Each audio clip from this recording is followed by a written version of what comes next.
Now that you've installed your XAMPP, you've installed the Virtual Studio Code, let's just go ahead and write our first PHP line. Now in the introduction earlier in the previous video, I told you that PHP actually is used as a server language, server scripting language, which make your website dynamic and make it interactive. So let's just go ahead and actually demonstrate that and see how that actually works in the real sense. So I'm going to create a new application in my XAMPP directory, and I'll show you guys how you can actually do it.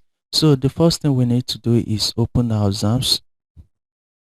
So first things first, after installing Stamp, just go over to the directory where you installed it. I installed it in my local disk C, and right here you can see XAMPP, and right here just go over to the control panel, XAMPP control, and double click on that.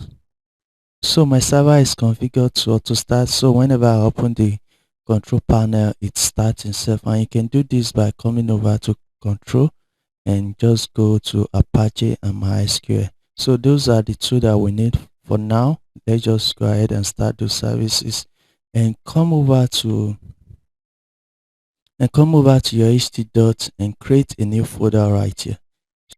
Call this PHP beginner. So the name is totally left to you. You can call it whatever name you want, and right here we're just going to leave the folder right there, and right here let's just close this window and come over to our Virtual Studio Code and actually open the folder right there. Just open my Virtual Studio Code, and right here just click on open folder, and mind you there are many ways you can do this. I'm just showing you the easiest way, and just come over to your C drive and try to actually locate that that folder we created earlier. So it's in the SAMS and ht dot, and I actually called it PHP beginner. So let's just, yeah, this is it, and actually select folder, and right here this is just going to open the folder, and you can see the folder is empty for now. And right here we can actually now get started writing our first PHP code. Now to open this in your browser, you just need to go over to your address bar and type this. So this will be localhost. So the localhost is just directing the browser back to your system, telling it the file you want to run is actually on your system. And the next thing we need to do is to type the name of the folder we created. So this will be PHP, and I have beginner right here, and actually do this. For now, you can see the parent directory because with the folder is still empty.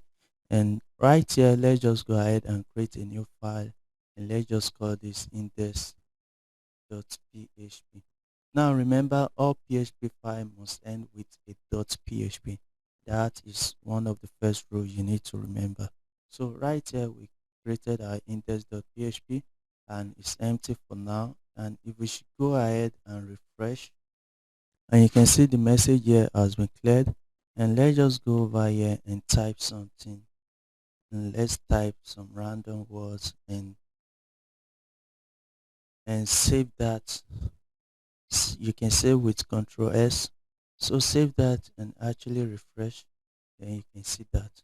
So in the next video I'll show you how you can get started writing PHP codes.